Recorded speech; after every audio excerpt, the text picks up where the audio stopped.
For those of you who think you know what this video is about, I'm pretty sure you're wrong. If you are right about it, good for you. You get a gold star.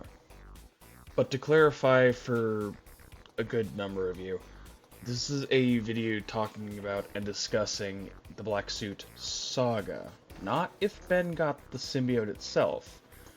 Many people have done videos that are way better than this one, talking about that exact thing and how it would be implemented better in the timeline. And to be more specific, this is a video discussing if Ultimate Alien was to be the Ben 10 Black Suit Saga. Now, if you somehow have missed every single adaptation of this storyline ever put to screen or pen, the Black Suit Saga is a time in Spider-Man history where, during the events of Battleworld and Secret Wars, Peter Parker dons a snazzy, sleek, beautiful black suit, which turns out to be an alien known as the Clintar, a ball of goo that originally didn't change the wearer's personality. It mainly just rode Peter around as a meat puppet, fighting crime at night because it just enjoyed the adrenaline rush.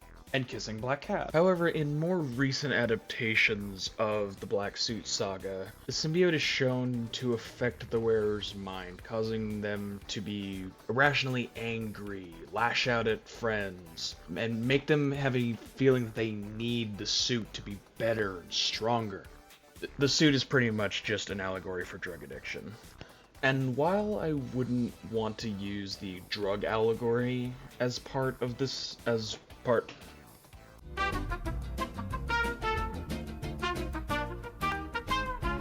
I'm not exactly interested in discussing the drug allegory part in this discussion, mainly because it's not integral to the discussion we're having. Rather, I'd like to discuss how we could implement the effects to the mind that the symbiote has on Peter, and how you could implement them in a way that it would mesh perfectly into the world of Ben 10.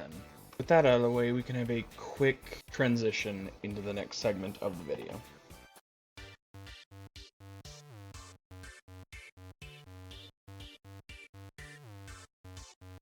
In the show Ben 10 Ultimate Alien, we see Ben wearing a device known as the Ultimatrix. Much like the Omnitrix, the Ultimatrix can turn the wearer into a vast number of sentient lifeforms. The difference being that the Ultimatrix can evolve those transformations into an ultimate form, a sort of more combat-oriented transformation. It does this by sending the DNA through a simulated war zone, and taking the resulting DNA and making that the new transformation. The Ultimatrix was actually built by Albedo. Now, Albedo was actually once a creature known as a Galvan, a species known for their long lifespans and amazing intellect. While making his own knockoff Omnitrix, Albedo was accidentally transformed into an exact duplicate of Ben and went out searching for him in hopes to use his Omnitrix to revert him back to his normal Galvan form. Sadly, because Albedo is an asshole and partially racist, he instead attacks the Tennysons, trying to steal Ben's Omnitrix for himself, instead of just asking for help with the issue. Like, they would have actually just helped him if he just asked. Anyway, during the ensuing fight, Albedo's Omnitrix sends out a feedback wave that ends up turning Albedo into a negative reflection of Ben. And then he gets sent to alien prison. So you'd understand why he might have held a grudge to the Tennysons. And then, at the end of Alien Force, Ben destroys the Omnitrix and then threatens to destroy the Ultimatrix unless Albedo hands it over. Now, if you're following this where I'm going, Albedo is smart enough to make not only one, but two Omnitrixes.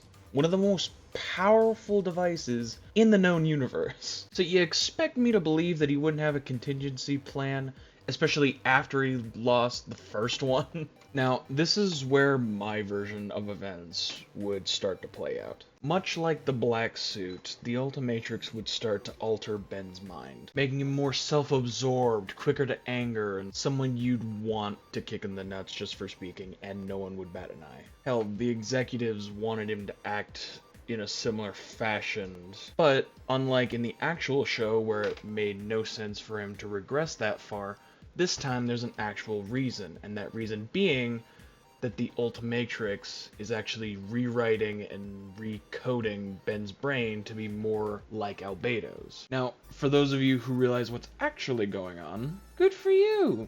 Here's another gold star. That's right, this isn't a black suit storyline, it's a Superior Spider-Man storyline. Now, for those of you who don't know, the Superior Spider-Man story is a story where Dr. Octopus trades minds with Peter Parker, and for the most part gets away with it. Now, the reason I said that it would be a black suit storyline is because the transition into being Albedo wouldn't be an immediate brain swap. Rather, it would be a gradual transition into the mindset.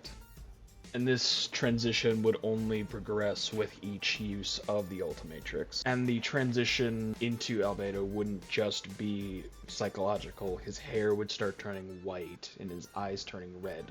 But I don't know. That's my take on this whole what-if situation. Let me know what your thoughts on it are in the comments below. And if you're new, subscribe, leave a like, and I'll catch you guys next time.